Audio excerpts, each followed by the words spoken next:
qui concerne mon arrivée aujourd'hui, je suis venu vous parler des cancers féminins. Les cancers féminins. Mais avant de commencer mon discours, je vais d'abord vous donner même l'aperçu parce qu'on ne peut pas venir à l'ambassade du Togo sans prendre le pas du Togo. En 2020, 5286 femmes au Togo ont été déclarées positives par rapport au cancer du col.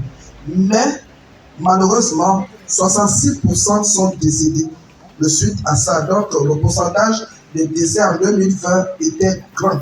Il y avait beaucoup de décès. Donc nous pensons que la plupart des femmes qui sont décédées, il y a eu l'ignorance, il y a eu beaucoup de choses. Mais aujourd'hui, nous sommes venus sauver des vies. Notre présence ici va porter des fruits parce que nous sommes venus apporter une lumière pour que toutes les femmes ici présentes doivent savoir c'est quoi le cancer. Donc, avant de commencer mon discours, je vais juste prendre 3 au hasard pour voir un peu si le message avant passe et si le message après passera. Madame l'ambassadeur, est-ce que je dois présenter maintenant ou vous voulez d'abord faire votre présentation? Je peux commencer? Ok, je prends au hasard. Madame, bonjour. Est-ce que vous pouvez nous dire c'est quoi le cancer? Je ne sais pas. Elle ne sait pas. Très bien. Je viens par ici. Je vais demander à cette maman très belle, c'est quoi le cancer pour vous? Moi, je ne connais pas. Elle ne connaît pas. Je vais me tourner là-bas.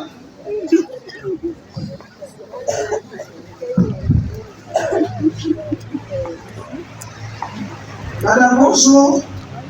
Je veux savoir, c'est quoi pour vous le cancer? Le cancer, c'est une mauvaise maladie. Alors, elle a dit le cancer, c'est une mauvaise maladie, mais elle n'a pas dit plus. Donc, en fait, je vais démarrer mon discours sur une population qui doit prendre beaucoup de connaissances pour aller au-delà. La toute première chose, d'abord, c'est faire l'historique. L'OMS, Organisation mondiale de la santé, ce sont les gens qui nous coiffent, qui coiffent toute l'Afrique et puis le monde entier dans le domaine de la santé. Ils ont dit ceci. Chaque année, 3000 femmes ou plus meurent dans chaque région pour les raisons liées au cancer.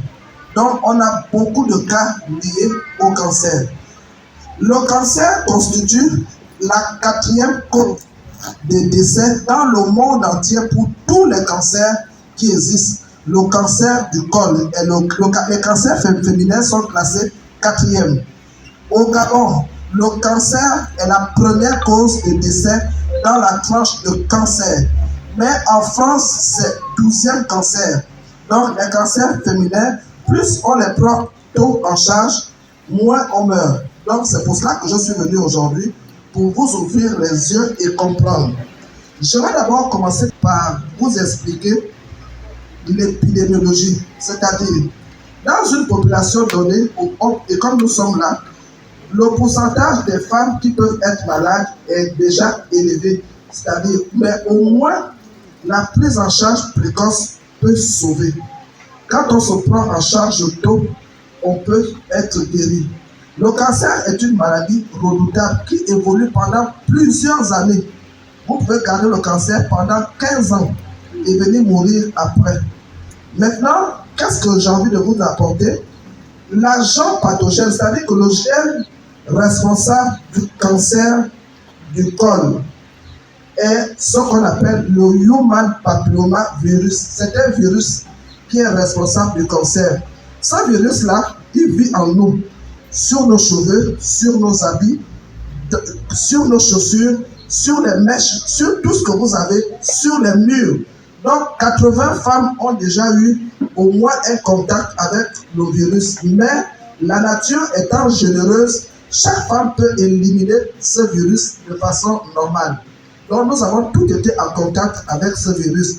Mais, il y a un pourcentage de femmes qui ont des malchances. Donc, 20% des malchances, des femmes malchanceuses vont présenter les cellules précancéreuses. C'est d'abord le plus important. Quand on dit précancéreuse, ça veut dire que vous n'avez pas encore le cancer, mais le cancer va s'installer si vous ne faites rien. Donc, je vais expliquer de façon simple pour que tout le monde puisse comprendre. Je vais commencer d'abord par vous parler du cancer du col de l'utérus. J'ai amené ici les différents cols. D'abord, c'est quoi le col de l'utérus? L'utérus, c'est l'organe que tout le monde, toutes les femmes ici ont au moins un utérus. L'utérus a les troncs, l'utérus a un corps, l'utérus a ce qu'on appelle le col. Le col, c'est cette partie-là. Vous ne pouvez pas voir vous-même votre col. Le col est vu par un examen. Mais ce que vous pouvez savoir, c'est que je vais vous donner les signes qui peuvent vous dire peut-être que c'est un cancer. Donc, chaque 3 ans, on demande aux femmes d'aller regarder le col. Le col qui est là a 2 trous. Il y a le premier trou qui est dehors là, on appelle l'orifice intérieur. Et il y a un autre, l'orifice extérieur, il y a un autre trou qui est dedans. Donc, quand vous n'êtes pas malade, votre col est sain. Il est comme ça. Et c'est par son col que l'enfant sort après le travail de l'accouchement. L'enfant sort par le col. Mais son col-là a seulement une chance ou une malchance d'avoir 2 catégories de cellules qui les forment. Donc, il y a des cellules qui sont ici, autour là, mais à l'intérieur, il y a encore un autre type de cellules. C'est la différence de ces 2 stratifications de cellules qui font que le human papillomavirus qu'on a cité là, qui est responsable, lorsqu'il va s'installer par voie sexuelle au cours de votre rapport sexuel, le conjoint peut amener le human papillomavirus et ce virus-là va s'installer entre les 2 couches qui vont former le col. Et c'est là où le human papillomavirus va vivre pendant près de 10 ans. Au départ, lorsqu'il rentre, vous ne sentez rien du tout. Vous vivez avec ça tranquillement dans votre vie courante. Vous allez au travail, vous faites les enfants, vous faites tout.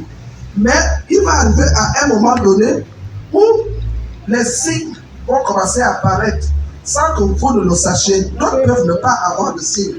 Voilà pourquoi on vous demande de faire un dépistage. Comment ça va évoluer? Lorsque le virus va se poser là, si vous allez faire le dépistage assez rapidement, on peut vous suspecter avec un col qui commence à devenir malade.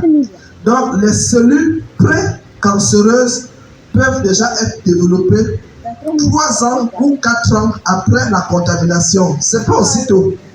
Quand vous allez faire votre dépistage, on va vous mettre en position gynécologique, comme ça, les jambes écartées. La sage-femme ou le médecin va placer un spéculum et il va regarder votre col. Il ne va rien voir par le simple regard. Il va utiliser l'acide acétylcyclique, donc de l'acide d'abord, pour mettre au niveau de cette région-là. Si ça blanchit, c'est que vous avez un problème. Vous avez les cellules pré-cancéreuses, si ça blanchit. Et après, dès qu'il enlève, il va utiliser un autre produit, on appelle l'oligol. Si maintenant on place l'oligol et que les cellules continuent à changer, là maintenant vous êtes un élément suspect. Vous avez les cellules pré-cancéreuses. Et quand on dit pré, ça veut dire que à ce stade, on peut encore rattraper la personne. Qu'est-ce qu'on fait? On va vous envoyer faire ce qu'on appelle une biopsie. On va tirer les tissus pour les étudier. Si on nous dit que les tissus sont déjà pré-cancéreuses, à ce stade, on peut vous faire ce qu'on appelle la chimiothérapie. La chimiothérapie peut vous rattraper à l'état 1 des cellules pré-cancéreuses. Maintenant, si vous ne faites rien, vous n'allez pas parce que vous avez peur, vous n'allez pas parce que vous ne voulez pas qu'on découvre quelque chose. Mais à ce stade-là, on peut vous récupérer. Maintenant, les cellules pré-cancéreuses vont aller, on appelle ça CIN1, vont maintenant aller à un autre stade, on appelle CIN2. Et à CIN2, la moitié de l'entrée de votre col est déjà infectée par la maladie. Vous ne savez toujours pas, tout le monde n'a pas les signes que je vais expliquer. Mais vous restez chez vous, vous aggravez la situation. Parce qu'il ne faudrait pas que vous arriviez maintenant à CIN3. Quand vous ne faites rien, vous avez déjà eu la maladie, mais maintenant vous avez fait 5 ans, 6 ans avec, Quand vous partez maintenant faire un dépistage, parce que vous avez eu les signes que je vais citer, on vous dit, mais madame, vous êtes maintenant en CIN3. Donc vous êtes maintenant ce qu'on appelle le cancer est encore in situ. C'est-à-dire, le cancer n'a pas encore dépassé une limite ici qu'on appelle la membrane basale. Donc le cancer est là. Faites-vous rapidement pour faire une chimiothérapie plus dure. Mais le cancer est déjà installé. On n'appelle pas ça cellule précancéreuse, mais vous êtes en état de cancer en CIN3. On peut encore vous sauver. Maintenant, si par ignorance, vous continuez à rester chez vous et que vous êtes venu parce que maintenant vous allez avoir un saignement au cours du rapport sexuel, là maintenant, le cancer est déjà développé. Si le cancer dépasse la membrane basale, le cancer devient maintenant un cancer invasif. Ce qui veut dire qu'il est déjà là, mais il a commencé maintenant à attaquer les organes qui sont à côté. La vessie est devant et le rectum est derrière et le vagin est en bas. Donc les cellules cancéreuses sont déjà en train de partir quelque part. Maintenant, le cancer invasif, lorsqu'il prend maintenant la voie sanguine, ça veut dire que les cellules cancéreuses sont déjà beaucoup. Le cancer n'est plus sous la membrane basale, mais il a dépassé la membrane basale. Le cancer va maintenant passer par voie lymphatique dans le sang. Et voilà pourquoi beaucoup de nos sœurs qui sont au village, qui sont dans les quartiers reculés, elles ont peur, elles ont ceci, cela. Au moment où maintenant elles viennent consulter, le cancer a déjà des métastases. Les métastases veut dire ça a déjà attaqué les autres organes. Et quand ça attaque les autres organes, rares sont les femmes qu'on récupère. Mais la plupart des femmes risquent de décéder par retard de prise en charge. Donc, elles n'ont pas été dépistées, elles ont eu le cancer, mais elles ont gardé les cellules précancéreuses qui se sont transformées CIN1, CIN2, CIN3, cancer in situ et le cancer invasif. Maintenant, le cancer devient généralisé et ça attaque les os. Et si on ne fait rien en dehors de la grâce de notre Dieu, la mort arrive parce que c'est déjà trop tard. Quand on attaque là, les autres ont déjà pris. Quand on attaque là, les autres ont déjà pris. Voilà pourquoi nous, on fait des efforts constants pour que le dépistage des femmes soit vraiment un dépistage de masse. Quand je vous ai dit qu'en France, ce n'est pas le premier cancer qui tue parce que les pays européens ont compris la nécessité du dépistage. Il y a un langage qui dit mieux pour prévenir que de guérir. Donc le dépistage, pour le moment, est le seul moyen qui peut vous faire ne pas avoir le cancer et ne pas mourir de cette maladie. Le cancer est héréditaire. Je vais vous dire, si dans votre famille, vous avez un parent qui serait mort de cancer, le cancer se transmet de génération en génération. Donc, ce n'est pas dans le mode dominant. C'est-à-dire que ce n'est pas parce que ma mère a le cancer que moi j'aurai le cancer. Mais ça peut sauter une génération. Donc, c'est dans un mode récessif. Donc, votre grand-mère a eu le cancer, vous pourrez avoir le cancer. C'est pour ça qu'on dit que c'est une maladie silencieuse qui tue à bas bruit, qui peut tuer pendant 10 ans, 15 ans. Quand vous faites votre chimiothérapie, le corps ne veut pas vous dire franchement que vous n'avez pas trop d'espoir, mais on vous retarde seulement votre processus de fin de vie. Parce que la chimiothérapie brise très tard. S'il y a les métastases qui vont maintenant dans les autres organes, le tube digestif, le foie, et ça monte, sachez que l'espérance est révisée. Donc, vous n'avez pas assez de chance. La meilleure chose, c'est d'abord de faire le dépistage. J'ai essayé de vous expliquer clairement comment ça peut se manifester. Maintenant, quels sont les signes cliniques qui vont vous amener à consulter? Je vous dis d'abord avant que lorsque vous avez les signes cliniques que vous avez trouvés, si je cite et que vous avez peut-être que j'ai ça, sachez que si c'est vraiment le cancer, c'est que c'est déjà un cancer qui va se manifester. Mais pourquoi je le dis? Parce que dans un premier moment, les signes cliniques ne sont pas apparents. Mais lorsque ça commence à apparaître, prenez ça au sérieux. La toute première chose, ce qui d'abord encourage toute femme ici présente de 11 à 65 ans qui a eu des rapports sexuels précoces avant l'âge de 14 ans est exposée au cancer du corps. Donc, précocité des rapports sexuels. Deuxième chose, le multipartenariat. Si dans votre vie, vous avez connu 3 partenaires, à partir de 3 partenaires, on est dans déjà le multipartenariat. Vous êtes sorti avec 3 hommes différents. Vous êtes exposé à faire le cancer du col. Si également, vous avez souvent des pertes abondantes, malodorantes, ça veut dire que ceux qui sortent du bas a une très mauvaise odeur. Faites très attention. Ça peut être autre chose, mais éliminez d'abord ce qui peut être grave, ce qui peut être des cellules précancéreuses.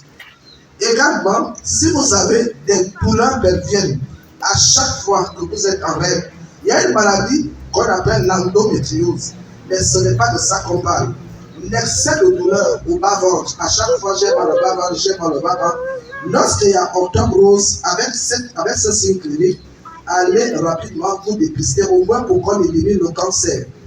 Voilà les signes. Si vous avez pris la pilule longtemps, les œstroprogestatifs, pas n'importe quelle pilule, il y a des pilules qu'on prescrit, qu'on appelle œstroprogestatifs, Adépal, il y a pas mal de noms. Sachez que vous êtes une porte ouverte à faire le cancer du col. Et maintenant, si parmi vous aussi, il y a des femmes qui fument, la cigarette est une porte d'entrée à développer le cancer du col. Donc là, je vous ai brossé légèrement les signes qui doivent vous amener à prendre conscience que ma situation peut ne pas être bien. Maintenant, lorsque vous n'avez pas ces signes-là, lorsque vous ne doutez de rien, nous sommes encore sur le cancer du col. Ça ne vous coûte rien chaque 3 ans d'aller faire un dépistage des cellules qu'on va regarder. Comme je vous ai dit, on appelle ça, c'est un examen visuel. Ça ne demande pas beaucoup et on ne paye pas. On visualise votre col et on vous dit ce qui se passe. Le col, c'est le col avec l'acétyl salicylique, le col avec l'oligol. On voit le comportement des cellules. S'il n'y a rien, on vous dit, madame, tout va bien. Dans 3 ans, vous revenez et on vous refait un autre examen. Je vous ai dit que le cancer évolue à bas bruit pendant plusieurs années. Donc, en 3 ans, vous ne pouvez pas développer un cancer quand vos cellules ont été déclarées normales. Donc, il faut attendre 3 ans pour revoir un peu votre statut cervical pour voir si vous n'avez rien du tout. Voilà un peu, je suis allé de l'introduction, je vous ai parlé de la physiologie, je vous ai parlé de la clinique et j'expliquais que faites attention. Normalement, au cours d'un rapport sexuel, vous ne devez pas saigner. Non. Si vous êtes loin de votre période de règle, un rapport sexuel ne doit pas être suivi de saignement. Attention, toute femme qui, après un coït, remarque qu'elle saigne, doit aller consulter le plus rapidement possible. Il ne faut même pas qu'elle reste chez elle. Ça, c'est dangereux. 2, vous êtes ménopausé. La ménopause, c'est la cessation de l'activité ovarienne. Ça veut dire que les ovaires ne fonctionnent plus. Si les ovaires ne fonctionnent plus, donc il y a une baisse d'hormones qui fait qu'au niveau de votre muqueuse de l'utérus, vous n'avez plus de sécrétions pour donner des règles.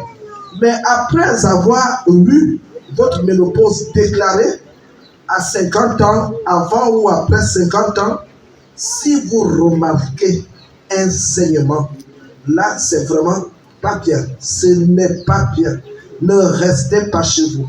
Parce que une hémorragie post-ménopausique, jusqu'à preuve de contraire, est considérée comme un cancer. Je dis jusqu'à preuve de contraire. C'est-à-dire, la première chose à penser, c'est qu'il y a une présence des cellules malignes. Donc, jusqu'à preuve de contraire, quand on prouve que ce n'est pas ça, vous devez vous faire consulter. C'est vraiment un mot à faire passer à toutes les femmes. Ça, c'est vraiment ce que je voulais vous dire. Maintenant, la prévention, on a tout dit. Peut-être que le discours n'est pas intéressant parce que ce n'est pas des choses agréables. Le seul moyen de prévenir le cancer du col dans les pays développés, c'est le vaccin. C'est le vaccin. Le vaccin se fait à partir de l'âge de 11 ans chez les petites filles. Mais mieux les petites filles vierges. Parce que si elles ne sont plus vierges, l'efficacité du vaccin se perd. Maintenant, je veux aussi vous dire autre chose. Dès qu'elles se font vacciner à l'âge de 11 ans, le vaccin est repris autour de 19 ans. Mais seulement de 11 à 16 ans et on reprend le vaccin à 19 ans. Et les jeunes garçons, eux, ils vont se faire vacciner à l'âge de 16 ans, puisque eux aussi sont porteurs de Human Papilloma Virus. Donc, eux aussi, ils vont se faire dépister et ils vont se faire vacciner. Mais nous, au Gabon, au Togo, en Côte d'Ivoire, on n'a pas encore cette portée de vaccin. Le vaccin, c'est en Europe.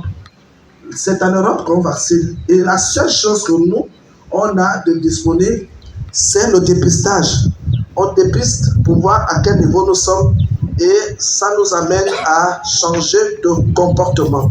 Mais il y a une très mauvaise surprise aussi dans le Human Papilloma Virus. Le préservatif ne protège pas de la maladie. Même si votre conjoint met une capote, la capote porteur du Human Papilloma Virus qui est contaminé, c'est différent du VIH qui peut se protéger avec la capote, mais le Human Papilloma Virus, non. Il existe même sur le préservatif.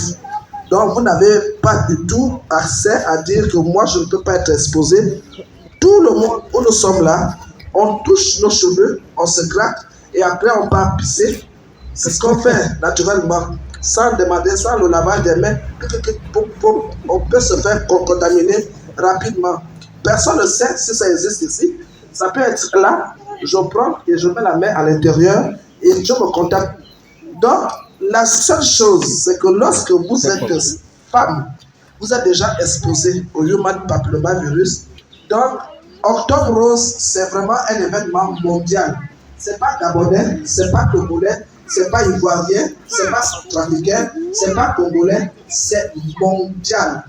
On veut sauver les femmes pour cause de décès liés au cancer du col, au cancer féminin. Donc, c'est la première chose que je voulais vous dire concernant le cancer du col. Le col, je vous ai bien dit que l'utérus a 3 parties, le col, l'is et le corps. Donc, si vous ne voulez pas que le cancer vous bouffe tout, faites le dépistage et vous allez vous sauver la vie. Je vais dire un mot sur les cancers liés au sein. Le cancer du sein, ça déjà, ce qui est rassurant, c'est que chaque femme ici doit savoir que le sein que vous avez 2 seins. À chaque fois que vous vous levez le matin, regardez la symétrie de vos seins. Ça veut dire qu'on ne doit pas avoir un sein plus gros que l'autre, c'est suspect. Donc si vous constatez qu'un sein, sans que vous ne soyez allaitante, vous savez que quand on allaite, les femmes ont une préférence pour un sein et ce sein-là est en hyperactivité. Mais vous n'allaitez pas, vous avez une asymétrie des seins, faites attention. Après la symétrie, vous avez la chance que l'autopalpation, ça veut dire que chaque femme ici assise doit savoir comment on divise le sein en 4 parties et vérifier à chaque fois si elle sent une petite boule. Si elle sent une petite boule, mieux vaut venir faire le dépistage. Parce que si vous ne faites rien, cette boule-là, ça peut être un cancer qui est débutant. Et que si le cancer n'attaque qu'un seul cadran, vous avez la chance qu'on peut soit faire une bonne chimiothérapie, soit faire une ablation du sein. Mais si vous ne faites rien et que vous remarquez que cette boule-là, elle vous fait mal à chaque fois, là, ce n'est pas bon, ça veut dire qu'il y a quelque chose de suspect. Le troisième signe suspect, c'est que vous ne devez jamais avoir un écoulement sanglant au niveau des seins. Chaque femme doit apprendre à palper son mamelon pour voir ce qu'il sort. Normalement, en dehors de la femme qui allaite, on ne doit avoir aucune sécrétion dans le sein. Déjà, sans être le cancer, une sécrétion dans le sein vous rend déjà infertile. Vous ne pouvez pas avoir un enfant quand vous cherchez un même bébé et que vous avez une sécrétion dans le sein. Ça, c'est juste pour faire un autre sujet. Mais seulement, si vous sentez que vous avez un écoulement sanglant, là, ne restez pas chez vous. Et ce qui détermine le cancer du sein, ce sont les nodules, les boules que vous sentez là. À chaque fois, ah, je sens une boule. Ne dormez pas. Allez à l'hôpital. Allez à Jean Lébory. On va vous faire une mammographie. On va vérifier si cette boule-là est anodine, si ça n'a rien de cancer. Au moins, si on exclut le cancer, le reste de choses, on peut dire, on va gérer. Mais si déjà c'est des cellules précancéreuses, on peut encore vous faire une chimiothérapie. Mais si on voit que la boule grossit, on va vous faire l'ablation du sein et vous mettre un plastique pour ne pas avoir un sein vide et un sein, on vous fait un sein artificiel. Donc il y a des moyens. La vie est dans vos mains et je vous dis, je ne serai pas très long, c'est une prévention. Je suis venu vous apporter une petite lumière pour que enfin vous ayez ce qu'on appelle des stigmates. Ça veut dire que quand ça ne va pas, on m'avait dit que je cours à l'hôpital. Même la parole de Dieu, mon pasteur est là présent, dit mon peuple périt par faute d'ignorance. Mais si vous avez de la connaissance, vous ne pouvez pas périr. Donc la prise en charge de la femme est un sujet à problème par ses organes. Aussi bien le col, aussi bien le sein. Les autres cancers, on n'en parle pas trop, mais voici les fâcheux cancers qui nous tuent. Et je vous dis, chères sœurs, chères filles, vous êtes tout pour moi. Prenez soin de vous et n'oubliez pas que la prévention vaut mieux que la guérison. Merci.